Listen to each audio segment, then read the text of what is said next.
You're about to enjoy an It Takes Three Network podcast. Poor little orphan Jenny. Looks like she needs a daddy warbucks. But daddy warbucks don't grow on trees. At least not a tree in Brooklyn.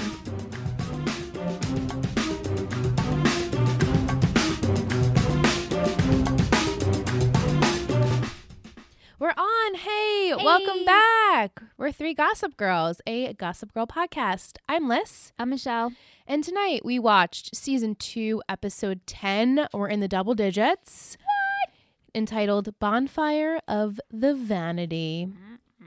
Original air date November 10th of 2008.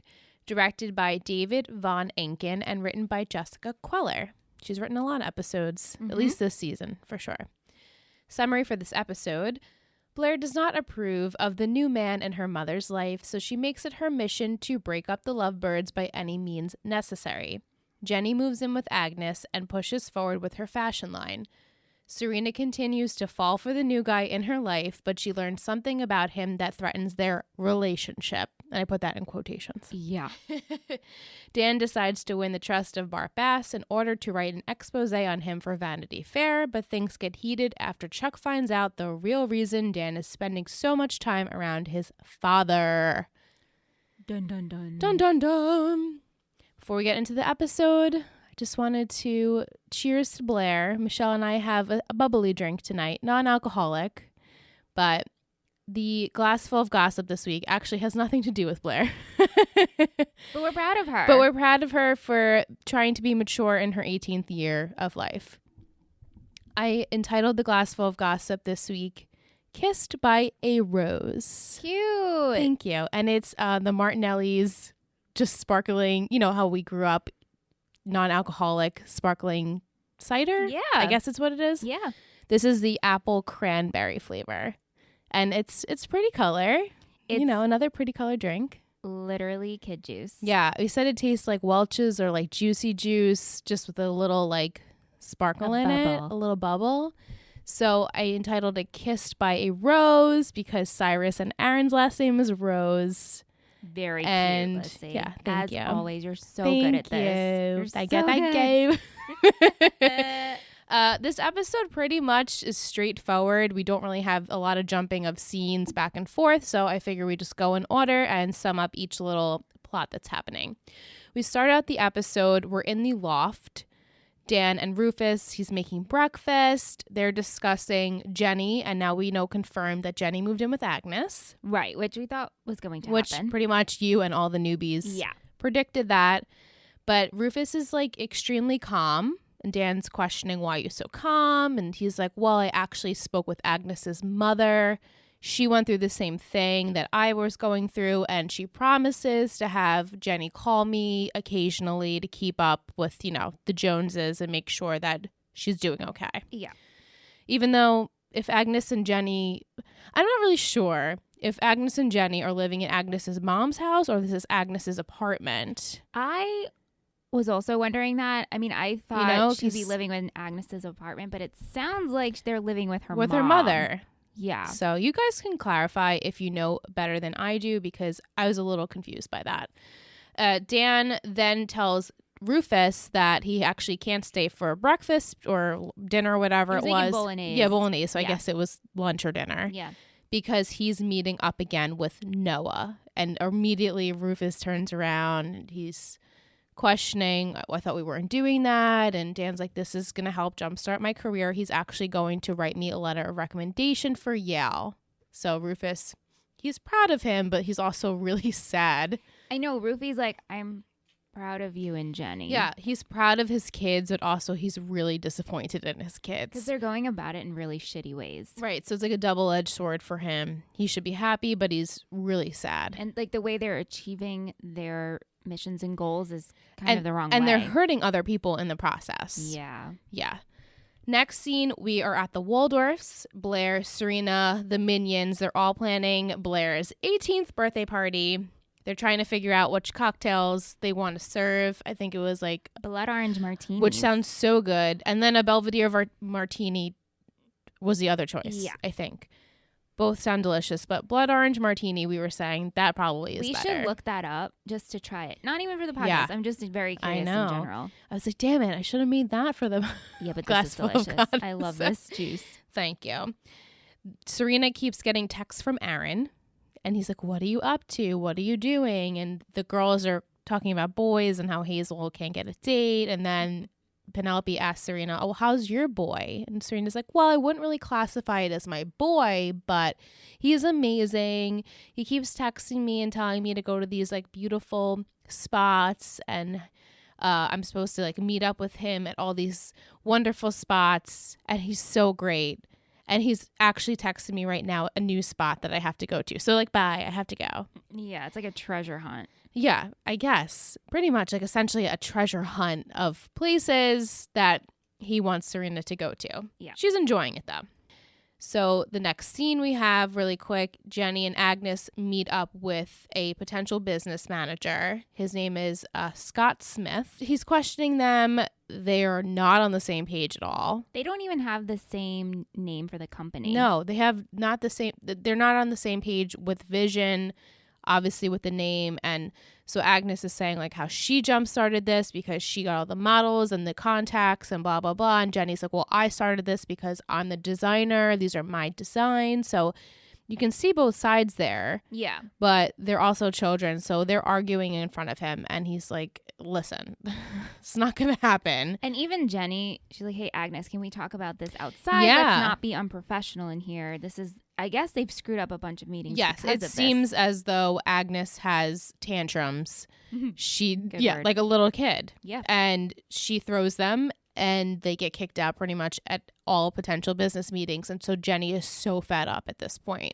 And Agnes, her excuse is we have to find a manager that understands our dynamic and someone who understands that like us fighting isn't us really fighting. Right. Like, you know, we're just like silly and that's our thing and people should understand that. Like, no, you're just immature. Right. And you're not ready for this, clearly. Yeah. So then Jenny's like, look, the heat from the fashion show was great. We're going to lose steam really, really quick if we don't find a business manager. We also can't have buyers try and meet with us if we don't have a manager. Like, it's not professional and they won't meet with us otherwise. And she's like, I'll find one tomorrow. Agnes is on the mission. She'll find one tomorrow, even though, you know, she's obviously really reliable. Right. That evening, we go to Blair. She's setting up for Cyrus to come, yelling at Dorota. So funny. Dorota's moving the flowers like an inch to the left. She's like, Dorota, what do you think we are, peasants? And we're using not the fine china, and yelling at Dorota. And Dorota's so cute. And she's like, I'm sorry, Miss Blair. She's like, I don't know, Blair. And so Cyrus he walks in and Blair's like, that must be like the cab driver or the limo driver. And Eleanor kisses him. So Blair's like, what the hell? He's short, bald, fat, and not who I thought he was going to be. So she's immediately taken aback about this man that is her mom's new love. Like, Eleanor loves him. Yeah, like not who Blair was expecting by any means. Right. And then he comes over to Blair and he hugs her and she just stiffens up, doesn't know what to do. And he's like, it's not enough. So cute. It's so cute. I love him. One of your favorite characters? Yes, and Shannon and Ryan were talking about how you were going to meet him soon. And so, okay. Yeah, we love Cyrus. I can see why. He's such a mensch, a sweetheart. Like, he's adorable. Such a good guy, unlike someone else we'll talk about later. Yeah. At the Vanderwoodsons, Chuck comes in, wishes Bart happy 20th anniversary of Bass Industries. I bought us a season box to the Rangers. Let's go tonight. And Bart's like, come on. You know I can't clear my schedule for this. You should have known better. There's no way I could possibly go. And, you must judge as usual. So knocks Chuck down Hurtful. a few pegs, even though he always does. And so Chuck leaves. Obviously very upset. Yeah. We go back to Dan. He's meeting up with Noah at this random restaurant. Noah's having dinner with the senior editor of New York Magazine. His name is James Wolfe. Do you know who Shapiro and Wolfe remind me of? Two actors who are impersonating Michael Douglas and Barack Obama. That's actually pretty The good. two of them look like they could be impersonators, and even Yeah, they could. Wolf, the way he spoke at times, I'm like, oh my god, He very did- reminiscent of Yes, Obama. he reminded me of Obama as well. His stature and the way he His spoke. cadence, yeah. Yes. So James actually tells Dan that he loves his piece and he wants him to write an expose for the magazine. And so Padge is confused. He's like, well, I didn't think you wrote fiction. He's like, oh, well, this is not going to be fiction. This is going to be an expose on Bart Bass and their 20th anniversary of their company. You need to find out dirt on him so we can write this piece. And so it's perfect because you used to date the daughter or, the stepdaughter, and you were really close with the family. So you have an in. Dan obviously is like, well, I can't do that. There's no way. Also, he's not dumb. He'll know why I'm coming and why I'm doing this. And so then Noah's pressuring him. They go back and forth. He says to him, like, you just grew a pair of balls. Like, don't take that away from yourself just yet. You're just getting your feet wet in this industry, and convinces Dan to take this job, which, I mean, it's like Dan, but it's unlike Dan. Yeah. As we've seen the past couple of episodes, when it comes to his writing, he takes the fall and decides to go through with it because he thinks it's going to further his career. Yeah, and I think at this point he's feeling a little insecure about where he is with everything. So it's like, okay, I got an in. I'm going to write this. Jenny's doing her thing. Yeah. I need to do it. I think she's a huge influence on him. Huge. And so he's like, all right, well, this can further my career. Got to do what I got to do. Mm-hmm. Plus, he's already on shit terms with Chuck anyway. So, Yeah. Yeah. At Times Square, Serena is in the middle looking up at the screens. She then sees herself and she starts hysterically laughing like, what the hell? This is so cool. This is so amazing. And then Aaron shows up in the screen. And he gives her some stupid spiel about how, he's shown her all the beautiful places he's seen, and now he's showing the beautiful place he's seen her. I think that's how I interpreted it. Yeah, like he wants he wants the beautiful places to see her. So let's just display her in and Times let's Square. just kiss and make out in the middle of Times Square. Mm-hmm. Yeah, and then he proposes that he wants her to pose for him. Right. He wants her to be his muse. How romantic. Yeah. The next day at school, Blair and Serena are talking at the lockers. Blair is so upset about Cyrus. How come you weren't picking up your phone? I needed to talk to you about him. He's such a disappointment, not what I expected. And then Serena goes in to tell Blair about how she's becoming Aaron's muse. Blair doesn't think this is a good idea because you can't be a lover and a muse. And history will repeat itself over and over again. It never works out. Serena doesn't take this to heart at all because she's so excited and obviously very smitten by Aaron. And then leaves saying you should, if you're being the mature person that you are, the Grace Kelly at 18, then you need to accept Cyrus or at least try. And so then Blair agrees, yeah, I'll try. Like, enough already. Right. She literally says that. Yeah. This scene, I saw both sides, but I was like, here is Blair being selfish again, and Serena's excited about something, regardless if it's a good idea or not. Mm-hmm. It's like, hey, let Serena be excited and hear your friend out, and don't blame her for being excited for something. Yeah, Blair generally, especially when it comes to Aaron, but then again, when it comes to Padge too, any guy. Yeah, she's very game with. protective of her friend. And if she ever sees something potentially that's going to hinder, her happiness, then she's all for not doing it. Right. Yeah. We go to Bart's office. Dan has a meeting with him and interviews him. He's like schmoozing Bart. I'm impressed. He's doing a really great job at it and saying how he knew that he was the man to go to. He's the most successful businessman. Look at New York City and all the stuff that he's built there. And what would my dad know about this world? I'm not, I'm bored of that world and I need something different. And so Bart's like, oh, okay, I get that. So Dan asks him, can I do like an internship or can I shadow you? And Bart's like, well, I'm really busy. But after Dan convinces him with the whole Rufus spiel, he says, I'll let you do 2 days a week. And Dan's like, perfect, I'll take it. So Dan's going to now shadow Bart. Yeah. I have to say I was very impressed with how smooth he was and conniving. But in a very genuine way. Yeah. The way it came off anyway. Mm-hmm. And Bart's like, oh, anything for a friend of Serena's. not a friend of Chuck. So he's No. definitely not a friend of Chuck's. No, but, no. So that's how he takes Serena into consideration with that. At this random cafe, we see Agnes super hungover. She's got these sunglasses and a hat on. She's eating donuts and vitamin water. Jenny's like, I've been calling you all morning. I've been looking for you. Where have you been? Agnes says she was out with Max. They were partying. Obviously didn't find any potential business managers for them. So Jenny's furious. I stand with Jenny with Totally. this. I mean, Agnes is such a train wreck. I know. And Jenny's like, I literally gave up my family, my job, school. Yeah. All for this and all for you. And you're not really doing your part here. Right. And they argue. And then before they really have a closure, Agnes gets up to go and throw up. So Jenny takes that as like a sign that she should go into Agnes's bag.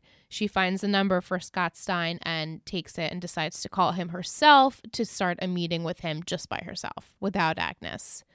So we already knew that wasn't going to end well for her there. Back at Bart's office, really quickly, Bart and Dan are wrapping things up. Bart, I guess, really had a good talk with Dan and decides he's going to invite him to take their box seat tickets and go to the Ranger game. And as soon as he invites him, Chuck comes in and says, well, I was going to get your schedule cleared so we could go, but I see you already picked someone else to go with. Super shitty. So shitty. And so Dan just was like, I'm going to go anyway. Don't worry about it. And obviously Chuck is very upset by everything. It doesn't look like Bart gives a shit. No. He's that he offended him. At this point, he's clearly ashamed of Chuck. Yes, exactly.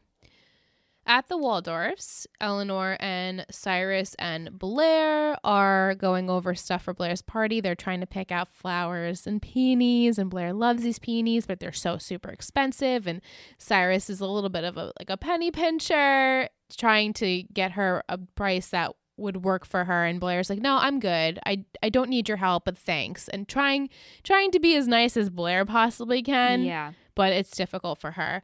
And then Cyrus tells Eleanor that he got her tickets to see Cyndi Lauper that night. Well, the night of Blair's birthday party. And Blair and Eleanor, when Blair was growing up, they would like dance around to the Vibes DVD, and they had so much fun. And Eleanor loves Cyndi Lauper, so she was so excited that she was going to be able to go to her concert. And Blair was like, "Well, I want my mom to come to my party." And Cyrus is like, "Wait, what?" And Eleanor's like, well, "Why would you want us? You never want me at your parties." So Blair says, "Well, it's my 18th. And I'm mature now, and it's a mature party, so like parents are allowed." So Cyrus is like, "Let's just reschedule our tickets." And Eleanor says, "No, I'll celebrate with Blair on her real birthday next week." So Blair's like, "Ugh, yeah, already doesn't sit well with her." Yeah, but cool that he got her Cyndi Lauper tickets. Very she cool. She loves Cyndi Lauper. Meanwhile, as all of this is going on, Jenny does meet with Scott Smith. She claims her and Agnes split, even though her and Agnes technically didn't just yet. Agnes doesn't know they split. Agnes doesn't know they split. And he's like, "That's great. I'll work with you alone. But you're 18, right?" And she's like, "Well, no, I'm actually 15. God, so awkward. And he's like, "Oh, that's fine." It's like, I'm surprised at how okay he is with all of this. He's like, "Oh, that's fine. You just need a parental signature to go through with this. That shouldn't be a problem, right?" And she's like, no, not a problem at all. Even though inside she's dying because she has no relationship with either of her parents right now. Yeah. So she thinks that it won't be a problem. She leaves. The next scene is Aaron's studio, I guess. Yeah, his studio His space. part of the studio. Serena shows up, doesn't really know what to do as a muse. Yeah, well, right. She's like awkward. posing. Well, how do I pose? And he's like, "Why don't you just like be natural?" And so she's trying to be natural. It's not really working for her. She sits down in the chair. She kind of figures out the groove. They kiss. He takes pictures of her doing whatever. And that's really it for that portion of this episode. We go to New York Magazine. Yeah. Chuck is standing outside. He's spying on Dan. He calls his like old friend, there. She's an intern. Yeah. Right? And he's like, what do you know about what's going on here? Do you still intern at New York Mag? And she's like, yes. And actually, Dan Humphrey's coming in for a meeting right now. I got to go, but I'll call you later. So Chuck knows, all right. Oh, he's super skeptical from all of this. Yeah. He knows Dan. Why would Dan be interested in the architectural? He's never shown interest in it before. Yeah. And he knows that he wrote this piece on him Right. to begin with. Right. So he's on to him. Yeah. The next morning, Serena arrives at Aaron's studio again, brings coffees and breakfast or whatever, and he set up this like really cool but awkward. It's an installation of her face. Yeah, a 3D setup of all of the pictures and like video clips that he's taken of her, I guess, the other day, and it's her face everywhere. They're kissing in this little box. Serena Cave. Serena Cave. And then this other girl comes in. And before that, right at the moment, Serena's like, oh, I'm getting used to being like your muse. I like it. The girl comes in. She's like, oh, I'm sorry. Am I too early? And Serena's like, I thought modeling was our thing. What? Serena, What? come on. And he also, even before the fact that they get into everything that they get into, he's a photographer. So I would never assume that like You're the only I'm the model? only person he's going to photograph.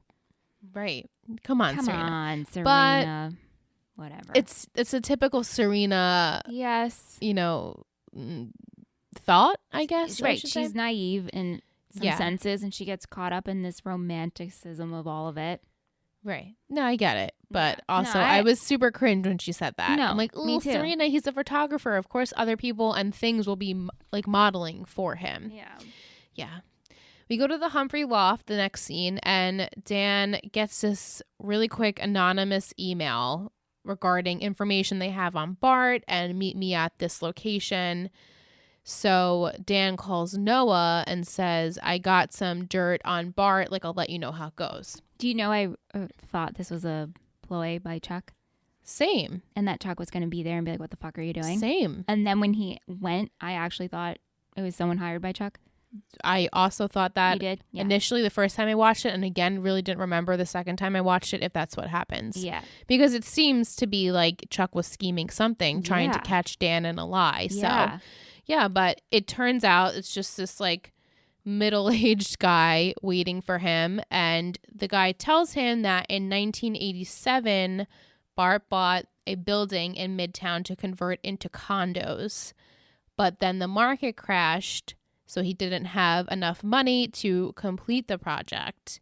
And then all of a sudden, this building burned down, and Bart collected the insurance money, and he started that money to build his empire. So a little bit of a shady thing going on there, and nobody really knew the cause of this fire, so they thought that Bart did it on purpose. Yeah, of course.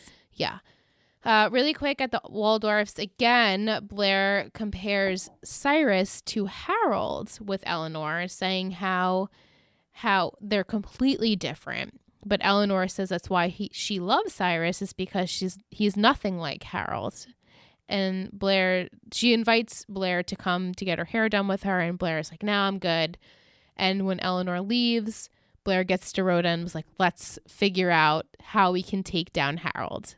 Because Cyrus. Because he's too nice and there has to be something about him. We need dirt. Yeah. Right after, at the loft, Dan tells Rufus about what this guy told him and that the facts kind of check out and make sense. Rufus is telling him, like, don't do this. It's going to destroy this family. And you love Serena and Lily, so why would you try and hurt them in the process of this? And Dan just wants to get a statement from Bart. He's like, oh, no, I'm going to try and just get a statement. And then Rufus is like, yeah, but you're going to exploit him in the process of getting this statement. Right. Even if it's true, especially if it's true. And as they're talking, Rufus gets a phone call from Allison. They're talking about the signature that Jenny tried to get from her. She didn't sign it, and they had to talk to Rufus. And Rufus is like, we'll talk about this later because I have to go find Jenny. Yeah. Oh, yeah. This is like another bomb. Yeah. Elsewhere at lunch, Blair has lunch with Cyrus, and she's attempting to get him to tell her dirt. He originally opens up saying like how Eleanor is this gem and he never thought he would love anyone like he loves Eleanor. He only felt like this once before in his life, and it wasn't with his ex-wife. It was with someone he met when he was in Vietnam, technically still married to his wife, Alice. And so when he was going back to America to divorce Alice, this Kim Lee, I believe her name was, she ended up dying, which her village was attacked. It was attacked and there was nothing they could do. So they still parted ways, and he said that they're friends, which is, you know, it's great if you can still be friends after a divorce. Yeah. And so Blair stores that. She's acting like she's like really into this story and she's really upset for him and feels things for him, but the audience is like, we know what you're doing with that, Blair. And he says that like his prayers have been answered. Right. And I feel like Blair does get caught up in the story. I don't know. I really do feel that way because you could see her be like, oh my God, and you still loved her. Like, I really feel like she got caught up. But she's Blair. She has a mission. She's got to use what she's got to use. And I feel, well, I'll say when we get there. There was a part of me that she did look like she was totally invested in what he was saying. Like her walls went down for a hot sec. But then ultimately, I think she probably went home, and when Eleanor, we'll talk about the scene, it made her use the ammo that she got. Yeah. Very quickly, at the Vanderwoodsons, I was confused as to why Serena decided to pick up the phone again and call Aaron to invite him to the puppet theater in Central Park. And so he's like, yeah, it sounds like fun, but I'm like a little busy right now. And we're just hanging. And she's like, oh, are you working? He's like, yeah, but no, we're just hanging out. So I think she called him because of the way she reacted and she thought about it. And she's like, I'm overreacting. Yeah. He's working. He'll probably finish up. We can hang out. Right. But not the case, because now he's still hanging out with that other model and they're just hanging out. And he says, we can go tomorrow. We'll go tomorrow. Let's go tomorrow. So Serena's like, yeah, okay. Hangs up the phone. At the Waldorfs, we go back and Eleanor confronts Blair saying, I know what you were up to. Cyrus is too nice. He didn't really know what you were scheming. And I thought we were going to be mature on our 18th birthday. And she's like, you're just manipulating and meddling like you always do. And she says, Cyrus is the best man I've met in a long time. And I guess that struck a chord with Blair. I think Blair got defensive and it was like, oh yeah, you're going to speak to me like this? Well, yeah. Bam. And so then she leaves a bomb of, well, he's just like daddy. He cheated on his ex-wife, and leaves it with that. And so Eleanor leaves. No information to back that There's or when it happened. No explanation, because that's Blair. Really quickly on the street. Oh God, this is awful. Agnes gets a call from Scott Smith's office looking for Jenny. And the secretary was like, oh, I'm sorry that, you know, can you just give her the message that the paperwork is ready to be signed for J. Humphrey Designs. And then Agnes is like, yeah, I'll pass the message along. So then we go to Agnes's apartment and Jenny stumbles upon her in the doorway holding all of her dresses. And she's like, your dad was here looking for you. So now we know Rufus was there. And so Jenny's like, oh shit, okay.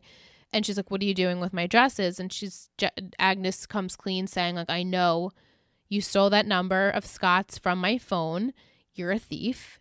And Jenny's like, oh, trying to talk her off the ledge because she sees her holding all these dresses. And she's like, you're right. Agnes takes the whole bunch of dresses, throws them in the trash, lights it on fire. Puts lighter fluid, thank you, and lights up the whole dresses on fire. And Jenny's like, are you crazy? And she's hysterical, and Agnes is like, yeah, I am insane. I am insane. Like, don't piss off Agnes. And she said also, you need to get out. Yeah, get out of my space. Right. And Jenny's like, those are my dresses. And she goes, well, they're no one's now. Yeah, and get out of my apartment because I don't want you here anymore. So Jenny has nowhere to go. But home. Yeah. We go to the party. Blair's 18th birthday party. Mm-hmm. And Serena is introduced to Cyrus. The scene I was waiting for because he says he recognizes Serena from Aaron's pictures. And she's like, how do you know Aaron? He's like, he's my son. And Michelle's like, what? Yeah. And I was waiting for this because they do this a lot on Gossip Girl. And in our second part, I will read what Caitlin has to say about it because, of course, he's Cyrus's son. Like, they bring in these characters of Agnes and Max, and like, of course, they know, Aaron, and then Aaron knows Cyrus. And it's like, just so happens that these people know each other.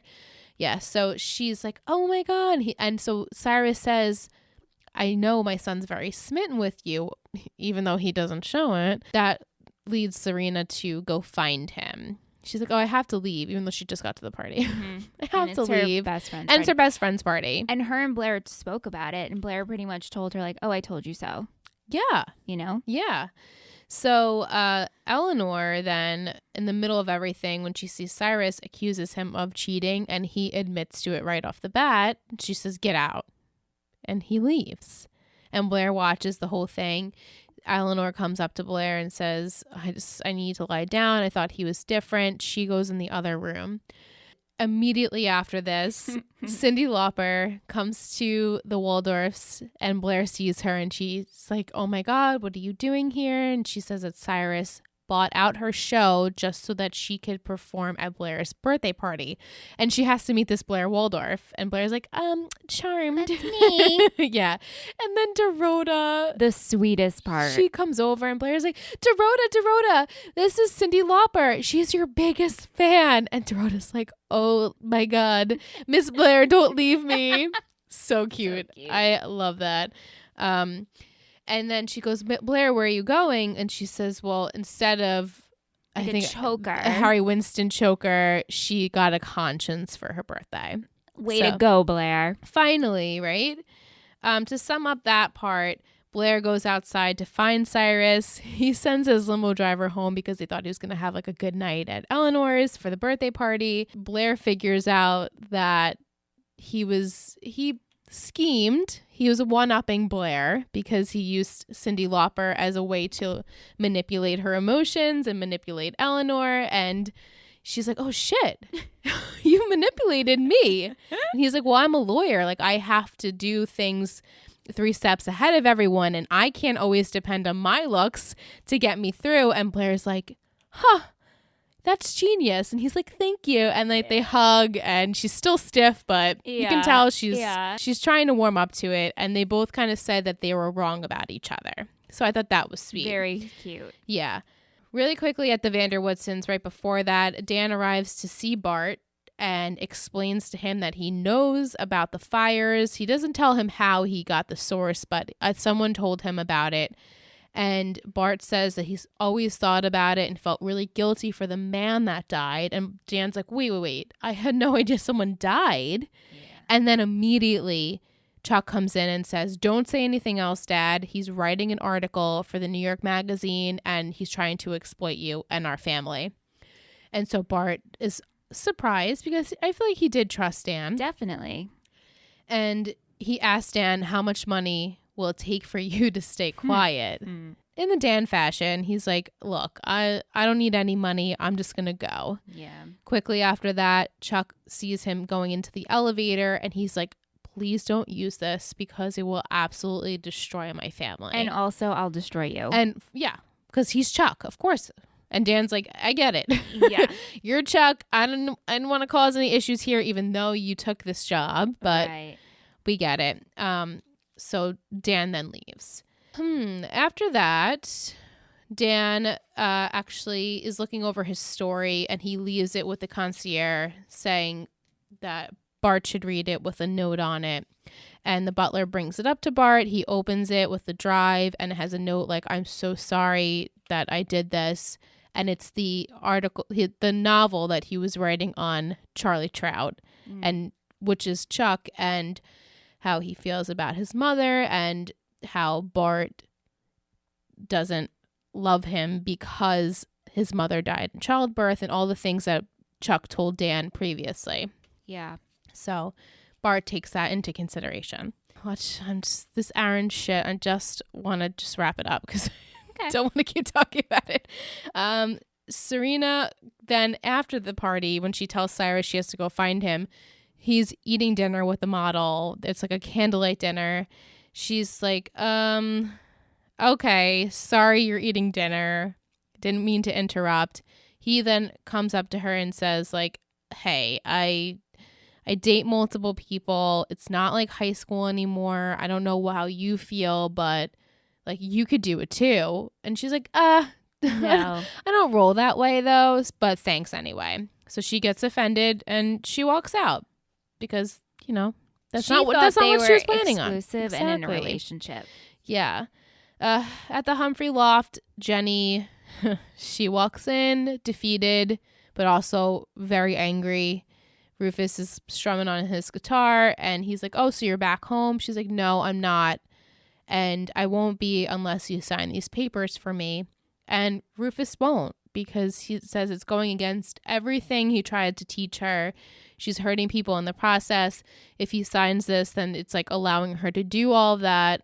And Jenny's like, but I've worked so hard towards everything. I'm going to lose everything. And he's like, well, that's just like the price you're going to have to pay. Yeah, because if I sign it, it just proves that you did wrong to get what you want. Right. And like, I'm not okay with that. And she says, I'll find some other way to get it. He says, oh, what are you going to crash on Agnes's couch until you're 18? And she said, I guess so. She was like, yeah, if that's what I have to do. The next morning, Jenny ends up sleeping at the art gallery. She wakes up, calls Scott Smith Smith, right? Yeah.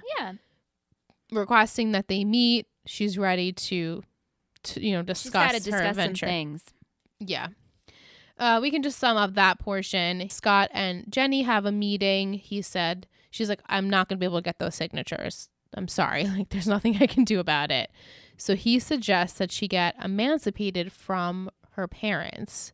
She's like, oh, like I'm divorcing my parents. He's like, yeah, essentially that's what it is.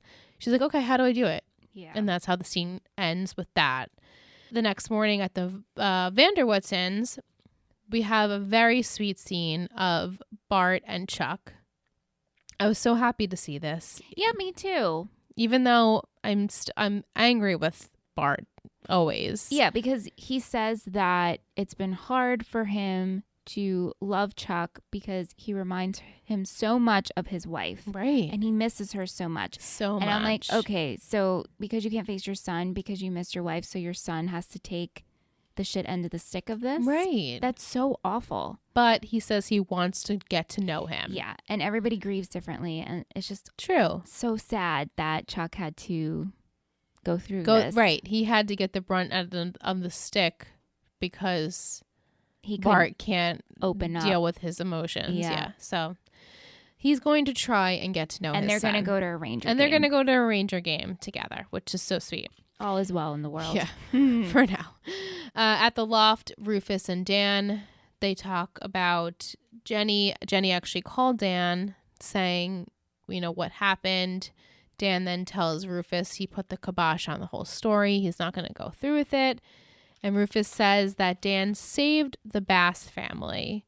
Then Dan goes back saying, well, you need to save our family. You need to do anything possible, as much as it hurts, to get Jenny back here, because just like let her win at this point. It's better than having a strained family. Mm-hmm. We just want her back happy and healthy. And we'll see about that. Yeah, because it's like at the same time, Jenny's like, I'm going to divorce my parents. Yeah. So, right. Jenny's going to divorce them and Rufus is going to try and get her back. It's going to be a little tricky. See what happens. Exactly. Next morning at the Waldorfs, Blair and Serena are on the phone. Serena's telling her how she broke it off with Aaron even before it began because obviously they don't see eye to eye. And Blair's like, you don't casually date. As much as you like have this free spirit persona, you're like a one-on-one type of person when it comes to romantic relationships. And Serena's like, yeah, maybe you're right, but I wish I was born in the 60s. It's totally my era and I would have like flourished there. And then Blair goes back telling Serena that she's tolerating Cyrus and she's trying to like him because he makes Eleanor so happy. And she walks down into the dining room and Cyrus is there. They're eating breakfast, being all sweet. And she's like, I gotta go. Hangs up the phone. Eleanor says, we have great news. And Cyrus is like, we've been up all night discussing and we think we should move in together. I'm going to move in here. Today. Like, and my thoughts were, I think Blair was surprised, but I don't think she was like really that upset. No, I think she's just surprised. She's just like, oh, because when she was on the phone with Serena, she was saying, with this relationship, he's going to pick her up like 2 nights a week and that's how it's going to be. And then it went straight to like, oh, he's moving in one night of talking all about love and death and the world. And they're like, hey, he's going to move in today. Yeah. Our last scene really is we're at the Vanderwoodsons. Aaron comes to see Serena and she's like, why are you here? He's like, well, I'm taking you to the puppet show. She says, but we broke up. And we both, Michelle and I at the same time were like, you were never together. And he reminds her, but we were never together. And then confuses the shit out of us and says that he really likes Serena, but he doesn't like the stuffiness of the Upper East Side and how they go about things. And he thought that she felt the same way about that. And he doesn't want to be like his parents. Right. But what does that have to do with dating multiple girls at once? Or being monogamous. Like either way, we were talking on commentary that people on the Upper East Side generally cheat. Well, so it's just, I mean, his dad cheated. Right. Blair's father cheated. Lily has cheated on every, she's had multiple husbands. Right. Who else we got? Like everybody seems, there's always scandals. No one seems to be so straightforward. Right. And he's saying that he doesn't want to be like that, yet he pretty much is that. And he's still a privileged kid from the Upper East Side trying to be different when you're just being an asshole.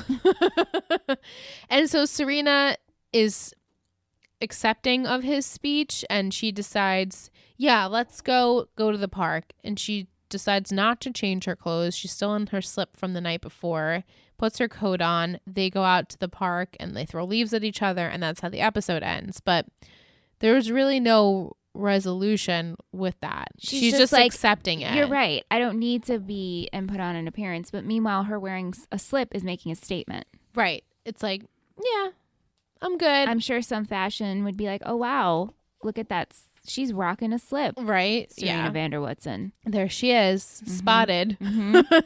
Yeah. But that's how we close the episode. So we'll take a break and come back.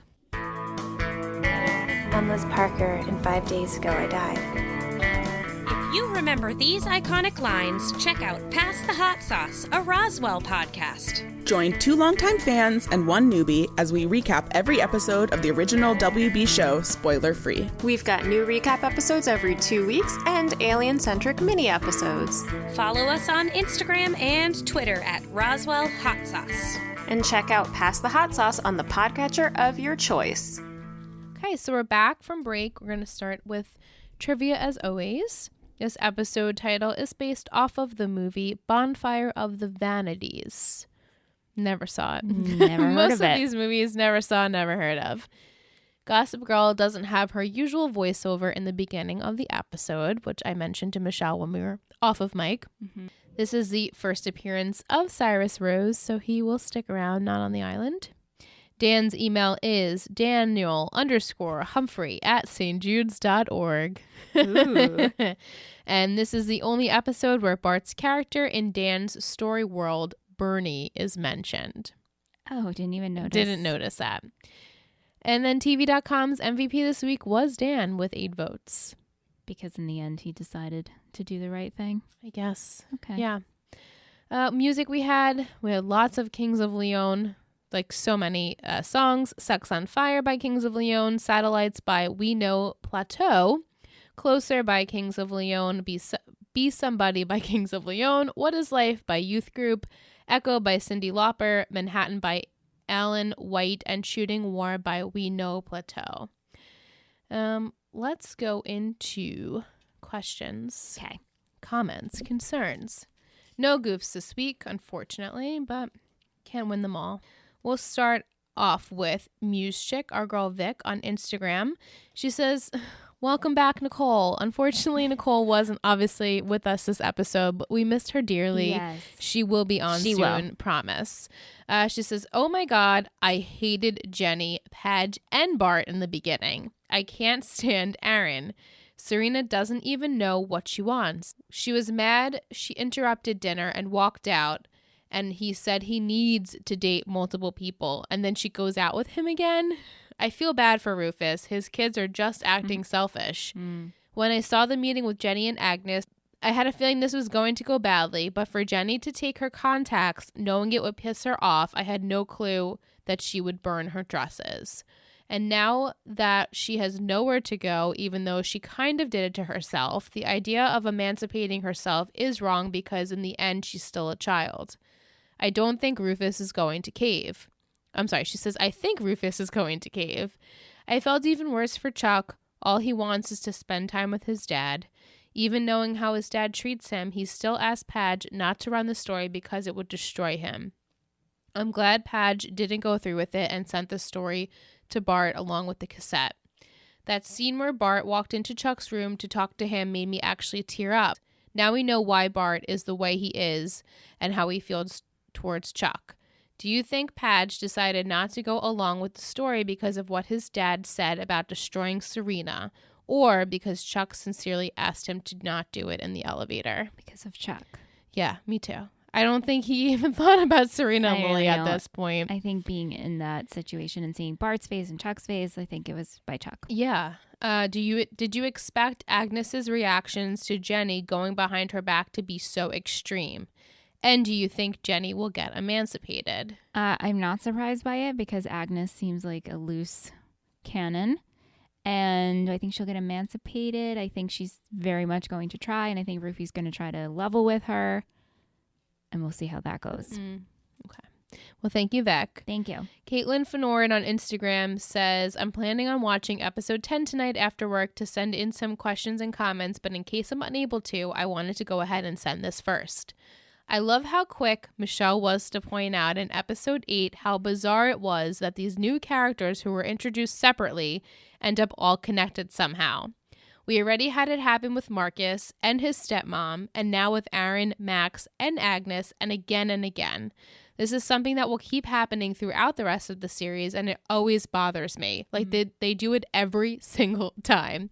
And every time it's framed like some huge gasp factor, but it starts to get way too predictable.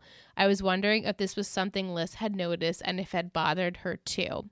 So I went back and I said, it's been a while since I've watched this, and I didn't quite notice it as much as you're saying, but I was really excited for you to meet Cyrus tonight, and then more excited for you to find out that Aaron was his son. I just don't think it's necessary, but obviously I don't know what's to come. Right. And she says, oh my gosh, I forgot about that. So she didn't even, they do this over and over again. Why can't we just have these new characters? Why do they have to be linked? Exactly. Why? Our last question is from Teresa0890 on Instagram. She says, hey ladies, hope I'm not late. So this episode, Cyrus, oh my God, I love him so much. Agnes is kind of crazy. The Jenny downward spiral continues, and I kind of feel bad for her seeing as that she's only 15. Bart is an asshole. I felt for Chuck when his dad tried to give him the tickets, but then as soon as Dan asked, he was like, yeah, sure. Again, don't really care about Serena and Aaron, but girl, come on, at least put on some clothes to go outside and not just a slip dress. Dan annoyed me at the beginning, but when he didn't put the story out about Chuck, it gave it to Bart instead, so he could understand Chuck better. I felt was the right thing to do for him. Question: what would you have done if you were in Dan's shoes? Do you think this new relationship between Bart and Chuck will last? No, I don't know. I think it's just like, hey, we're on mutual playing field now, even. Okay. What would you do if you were in Dan's shoes? I wouldn't go through with it. Right. I would never have wrote the piece to begin with, I guess. No, and I get that you're trying to further yourself, but I guess that's where I probably just wouldn't in that way. Right. Yeah. You don't, like Rufy said, you don't use people to get shit from them. I have to stop cursing. I'm sorry, guys. It's like, Michelle, use other words in your vocabulary, but shit, I just love curse words. Same. No, I but love he curse does words. say, like, don't use people to get things from them. Mm-hmm. And I would not do that. I mean, that's awful. You're because you're trying to get ahead. I get it. You want to get into Yale. You feel so passionate about your writing. This is not the way to go about it.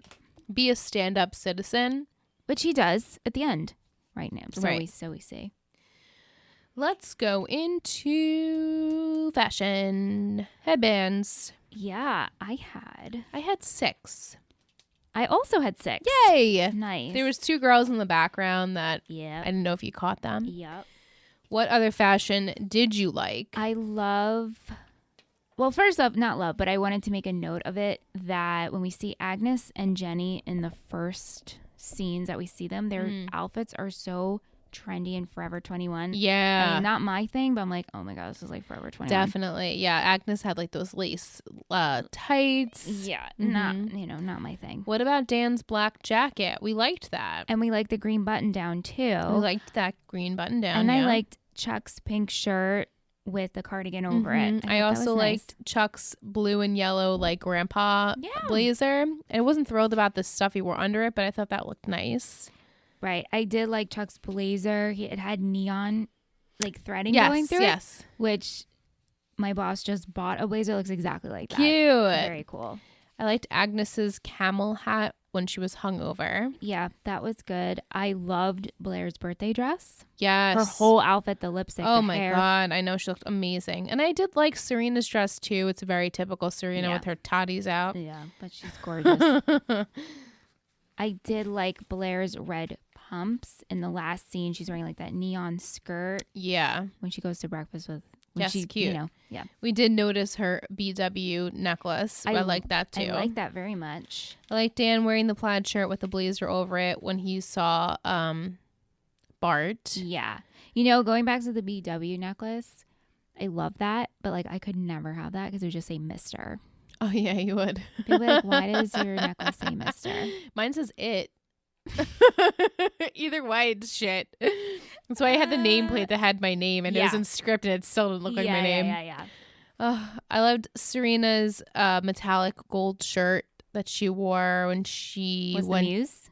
when she went to go see. Oh wait. Yes, when she was the Muse? after she was the Muse and she went to go visit him while he was eating dinner. Yeah. Should we go into some quotes? Sure thing. Your mother is a diamond in an ocean of coal. I told you to put the roses on the table.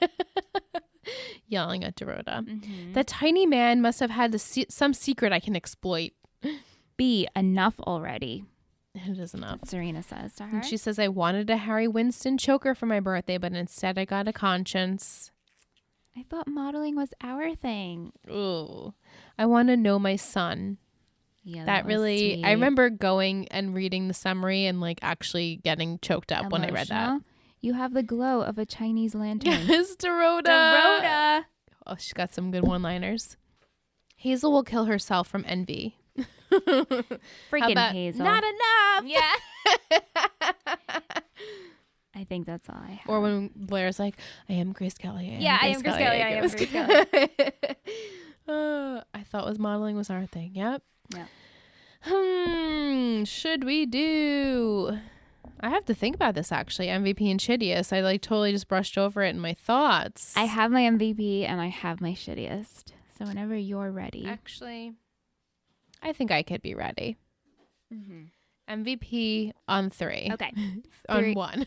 Yeah. 3, 2, 1. Cyrus. Yes. He's great. I love this new character. I love this actor because he's been in so many things.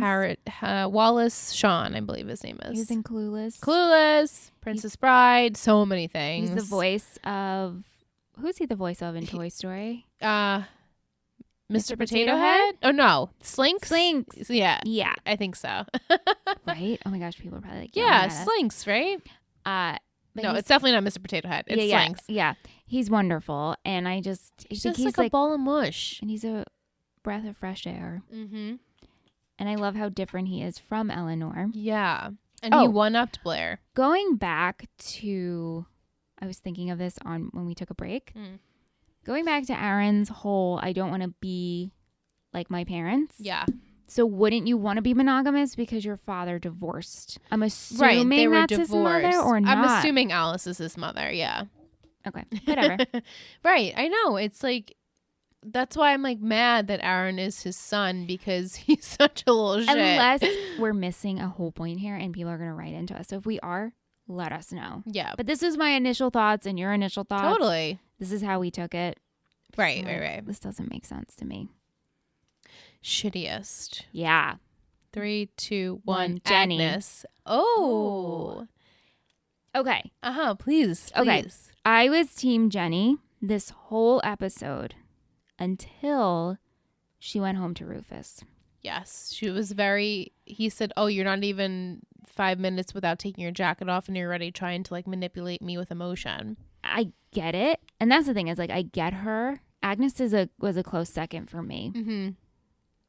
But it was just until Jenny got home and he's like, of course this is your home. He welcomed her like a good father. Yeah. And she this will always be your home. And she had to just be manipulated. Instead of, and I think maybe she's so defensive when it comes to him at this point. But if she sat down and was like, this is what happened to me. I gave up everything. Like, own it. And then have the conversation. Be like, Dad, will you do this for me? I'm going to be here. This is what I want to focus on. Right. She's already been taking those steps. Like, yeah, with the homeschooling. So I think he's just so upset with her actions. Right. And obviously like the whole Gorilla Fashion Show and like not taking into account that this was Lily and Bart's day. Yeah. And he's so disappointed with mostly everything that she's done to further her career. He was trying to be accepting. It's like he's just getting his limit. He's the breaking point of that whole situation. So I feel bad for Rufus. But I mean, I picked Agnes for probably the same reasons as Jenny, because she, like I said earlier, throws tantrums. She's immature, doesn't care. But I mean, Jenny is way more passionate and more level-headed. She just is free spirit, just goes with whatever the next step is, wherever the next party is. Yeah, I mean, Agnes, she's not as serious. No, about and it. Agnes is this creative, visionary, and she is a good catalyst. So it's like you need her.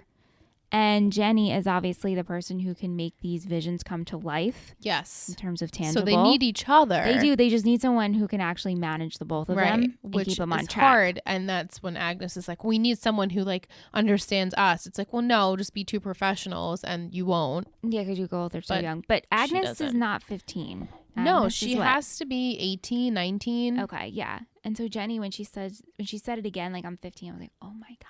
Yeah, because literal baby. You can be homeschooled and model and not, she could have started out as a young model, but I think she's definitely out of high school. And I think Jenny just got caught up in this wave and it just came all so fast and she can't get out of it. Yeah. At this point. And Agnes is like so, what's the word? Influential? Yeah, I guess so. Yeah. So it's hard for her to kind of try and pick up the pieces every time because she's like waiting for that next step before she can get like her hands on or like a grip on things. Yeah. It just keeps keep happening, and then it's getting taken away from her, and then it's happening again, getting taken away from her. And so, yeah. And she's 15. Like, she has no knowledge of how to be a businesswoman. Right.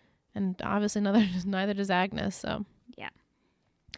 Well, let's do Patron of the Week. Woo! It's Patron of the Week. It's Patron of the Week. It's Patron of the Week. Who will it be? It's Patron of the Week. So this week, she already sent us a Gossip Girl question. Thank goodness at the last minute. Otherwise, I wouldn't. No, I'm kidding. I still would have picked you, Teresa, because you left us such great messages for our You episode, and you always send us questions for Gossip Girl, and you sent us the preview for this week, which I actually didn't show Michelle, but she said she's going to keep sending the previews if she can find them, so I'm definitely going to in the future show them to you, because this one, maybe we'll watch it after, it was so unnecessarily dramatic for what the episode was. Oh. Yeah. not that the episode wasn't heavy because a lot of parts were, but they made it so dramatic. So I want you to watch it. Okay. Maybe I'll post it on Patreon for everyone to watch. But thank you for all of your continued support. You've been with us for so many years. Always trusty T. Love you, and T. we love you so much. So thank you very, very much. And thank you to all of our patrons. You guys are the best. Thank you. I think it's time for me to give you the title for next week. Okay, let's see. And you can disentell what your predictions are. All right. And I think you're going to get a kick out of what the title is. Okay. Episode 11 of season 2, titled The Magnificent Archibalds. Wow. Okay. Hey, Nate. I know. Nate was missing this episode. This annoyed me. I was like, okay, so we're not going to touch upon We the didn't letters. even talk about Nate. We're not even going to mention Nate. Nate and Chuck both aren't going to go to Blair's birthday. That's weird. You're so right. Lily wasn't at the birthday. It seemed like it was mostly girls, I guess. I guess so. And it was like kind of flapperish looking themed. Well, the minions were dressed like that. But it didn't, besides the service, I feel like there wasn't many men there. But yeah. Cyrus, yeah. No Padge, no Lily. no Chuck, no Lily. Yeah. Okay, so Magnificent Archibalds. All right, so we're getting some Anne. And I guess we're going to touch upon Howie. Shitty Howie. And maybe we'll see Nate in the Hamptons. Like we'll get some visions of, not visions, but scenes. Thank you. Woo! Scenes of Nate and his mom being in the Hamptons, and like maybe some time will go by and be like, oh, what are you doing? We got to make a decision. Where is Howie currently? You can remind me. Is he away? Did they arrest him? Yeah, they did, right? Because remember he punched the whole punching thing, or did that? No, that was a while ago. Okay. No, he was in hiding. Remember? Yeah. But I think they found him. If I'm not spoiling anything. Or weren't they in hiding and Catherine was holding that above right, him? she was going to use the secret. Okay. So I think it was let out anyway. Yeah, I think they called him, if my memory serves me correctly. Either way, we knew it was coming, so like I'm not that upset if I don't know that yet. But we're going to touch upon that. Mm-hmm. And if the whole title is named from them, so I guess it's going to be a Nate heavy episode and a Anne heavy episode. I have no idea what they could be doing. Right. And there's nothing really in this episode that would give you any inkling as to what's going to happen next episode. Right. Besides Serena and Aaron. Yeah, yes, that continues into next episode, but that's it. Yeah, because Blair had her birthday and she right now she's doing pretty well. She's doing all right, She's good with Eleanor. Her and Cyrus are on good terms. Mm-hmm. Now Chuck and potentially Bart will rekindle something. Yeah. So they'll be hanging out. Maybe like sweet family moments. Hopefully. Maybe Eric can join in on that like brotherly love hockey game. I know. Funness. Or maybe like a family outing to the hockey game. I think that would be really fun. Would be so cute. But we're starting. I guess we just have to start building up Nate and this whole storyline. Yeah. And I have to feel like they're coming back to the city. I can spend all this time in the Hamptons. Right. So. Okay. Yeah. Pretty broad, but it's broad. I mean, you're definitely, if not next episode in the future, warm. Okay. So That's all I'll give you. I'll take it. It's time for you to predict, I know, the dreaded question of who you think is Gossip Girl or who's working for her. Mm-hmm. I feel like Gossip Girl was pretty quiet this episode. She was, yeah. And like I said before, she didn't have her normal intro. She did come in every so often with Jenny and Serena, but that's about it. I mean, it could be anybody. It really could be. No, I know. It's like an obvious statement, Michelle, but really, her face was all over Times Square, and Gossip Girl commented on it. It's not like it's hiding anything from Aaron. And the minions, I feel like, were so caught up with boys. They didn't even care, or they were just rooting for Serena. Like, who are we shit talking here? Bart and Chuck and Padge, that whole thing, and Jenny and Agnes. Yeah, Jenny and Agnes definitely were on the radar of Gossip Girl. But I'm trying to, again, keep in mind of who Gossip Girl kept commenting on, like her little bits here and there. It was like Serena and then Serena at the end. Okay. And Jenny a little bit. Mm-hmm. Her face. It just leaves me with nothing. I feel like I can't be Jenny because Jenny is she's got some shit going on. Agnes is insane. She probably doesn't even care about Gossip she Girl. doesn't have time for that. She doesn't have time for that. Serena is just doesn't know what a relationship is or if she's in it or if she's not. And Blair is caught up taking down her mom's boyfriend. Hey, now I am literally struggling here. Like I do. I'm sorry. No, I know. It's just I don't even have like a good enough answer to back up my answer. I have no good, I don't know. Aaron's girlfriend, Aaron's other model chick. Okay. I feel like she's probably just spying on them. All right. God, that's such a bad answer. I'm sorry, guys. You can't win them all. What would Michelle. you pick? Who would I pick? I would pick Nate because he's not there. So maybe on the outside he's looking in. Maybe he didn't actually leave town. Oh, and so he's just spying on everyone? Mm-hmm. That's a really good creative answer. I give you an A+ in your creative writing class. Thank you. Like, Michelle, you get no points. It's fine. Not even a gold star. I will try and find an image of this girl with Aaron. But could screenshot it. Thank you for your predictions, Michelle. I know it is hard. It is a tough really question. Hard. I know. But thank you, everyone, for listening this week. As always, you can check us out on all of our social media accounts. We're 3 Gossip Girl Pod pretty much everywhere. We also have a Gmail account. If you want to get bonus goodies, you can go to ittakes3network.com and join our little Patreon fam. We also have a One Tree Hill giveaway going on right now. You can win 2 prints, one for you and one for your Valentine's Day lover. So you can head over to It Takes 3 Network on Instagram and check out that giveaway post. And we will see you guys next week. You know you love us. XOXO. Gossip Girls.